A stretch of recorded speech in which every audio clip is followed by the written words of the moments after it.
Assalamualaikum warahmatullahi wabarakatuh. Selamat datang kembali di channel saya Sulistianto Ngawi. Nah, kali ini proses berikutnya setelah pembuatan bedengan dan got gulutan, yaitu proses kultivator atau dirotari tanahnya. Nah, tujuan untuk dirotari ini biar tanahnya nanti gembur buat akarnya. Nah, ibarat tanaman, buat akarnya itu buat rumahnya. Jadi kalau nanti tanahnya gembur, akarnya bisa mancat, otomatis perawatan kita itu lebih mudah. Untuk rotari ini biasanya sehabis tanahnya agak kering, jadi habis dirotarikan biar kena sinar matahari, nanti kalau pas kita siram air jadi tanahnya bisa pro gembur gitu. Dan sekaligus untuk jerami sisa-sisanya rumput yang kering itu bisa tertimbun dalam tanah.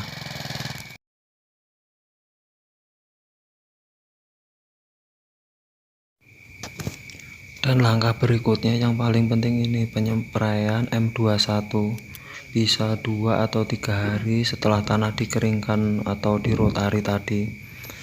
Kalau lebih bagusnya lagi itu sebelum dirotari bisa dispray ini. Nah, habis dirotari kita spray lagi, ini malah lebih bagus, jadi manfaatnya itu lebih maksimal. Kalau untuk pemakaiannya saya biasanya ini pakai 35 mili, ini saya kasih 5 tutup ini buat ukurannya 35 mili, jadi 5 kali ini. 1 2 3 4.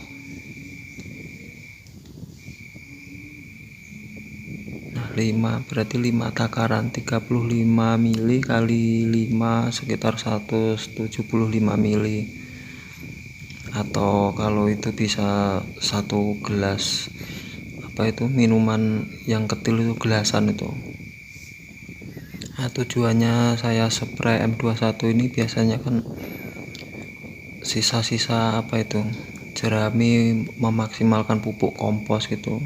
Jadi untuk jangka panjangnya itu tanahnya lebih subur, lebih aman, karena yang dahulu sudah saya pakai ini. Jadi kayaknya kalau nggak pakai ini itu rasanya gimana gitu, soalnya udah mungkin kualitasnya buat saya teruji lah.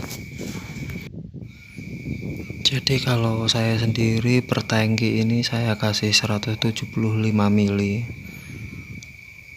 Cuman pakai ini aja, nggak pakai yang lain kalau waktu penyepraian di komposer.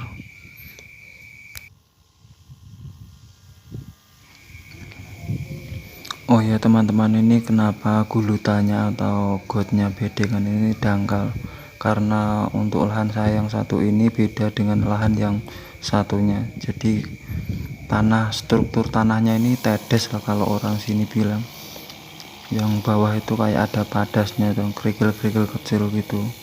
Jadi kalau gotnya digali lebih dalam udah nggak bisa. Mungkin kan nanti sistem lep atau bledes itu loh, ya bisa diisi air tapi ya nggak bisa dalam gitu. Untuk langkah berikutnya penaburan Petrocest, ini kapur pertanian atau kapur dolomit juga bisa. Nah, ini Petrocest dari Petrokimia Gresik, saya udah sering pakai yang ini. Kalau untuk kapur pertanian menurut saya yang lebih efektif yang pakai ini. Jadi tujuan saya pakai ini agar kedepannya itu kalau misalnya ada hujan atau tergenang air tuh jadi lebih lebih aman untuk pH-nya itu, tanahnya nggak asam-asaman. Nah, untuk penaburan ini kalau saya sendiri yang penting saya tabur tipis-tipis gitu. Nanti saya ulang lagi, misalnya Petrocestnya itu masih, saya ulang lagi, saya tabur lagi tipis gitu. Kalau untuk ukurannya ya intinya kalau saya sendiri yang penting waktu penaburan ini tipis rata gitu aja udah cukup. Jadi tinggal disesuaikan lahannya aja, kira-kira kalau ditabur tipis tuh berapa gitu.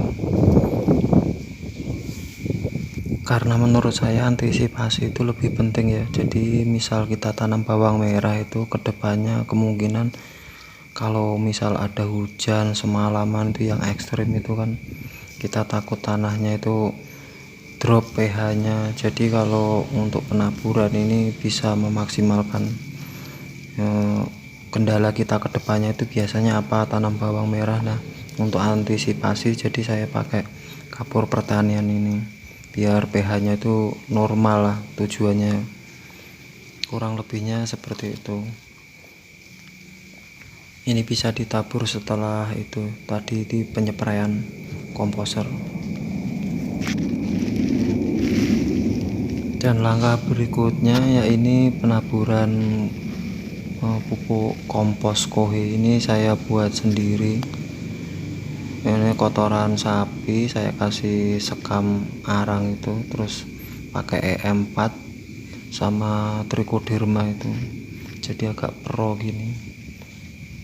Nah, untuk penaburan ya tetap sama, yang penting tipis-tipis rata. Kalau untuk kompos ini ibaratnya gini, kalau kita itu mengecor sebuah bangunan itu komposnya ibaratnya semennya, jadi lebih banyak juga lebih bagus. Untuk proses berikutnya itu penyepraian gol herbisida ini agar rumputnya nanti kedepannya tidak tumbuh. Biasanya saya per tangki 16 liter itu saya kasih 3 tutupnya itu. Nah, ini untuk penyepraiannya juga sama, tipis-tipis juga, yang penting rata. Ini saya kecilin karena kanan kiri itu ada tanaman padi itu, anginnya lumayan kenceng jadi takut nanti berkabut ke tanaman padi. Nah, untuk berikutnya ini untuk pupuk dasaran saya pakai Vertipos ini. Untuk bibitan 1 kuintal biasanya saya kasih 50 kilo 1 karung ini untuk Vertiposnya, pupuk dasaran. Nah, dan sekarang ini yaitu tonjo ya tanamnya. Jadi kemarin itu udah proses kapur dolomit, penyempraian M21.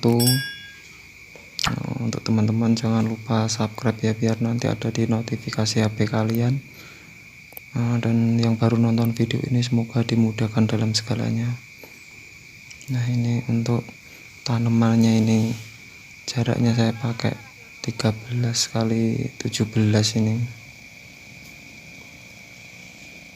Nah, sehabis tanam atau tonjo itu usahakan kalau karena ini musim kemarau kita siram, jadi bisa pagi atau sore, pokoknya sehari sekali saya siram sampai tanaman bawang merahnya tumbuh biar atau serempak. Jadi setelah tanam kalau kita rajin untuk siramnya ini, biasanya kan akarnya itu semalam itu udah tumbuh.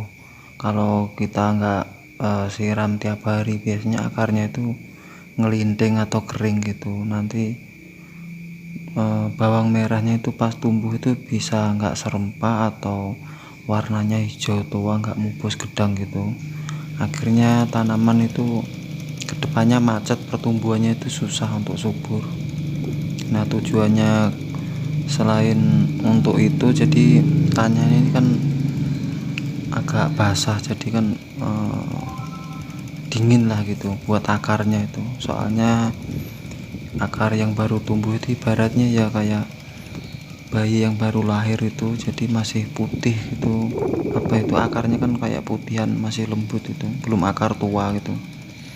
Jadi kalau nggak rajin siram, tanahnya terlalu panas, kemungkinan kan bisa kering gitu.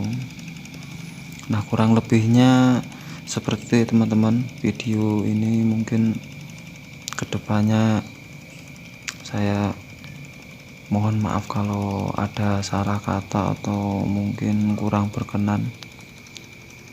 Lain waktu saya buat video lagi, ini sesuai pengalaman saya sendiri, jadi ini video ini bukan maksud untuk menggurui atau gimana ya, ini cuman berbagi saja lah.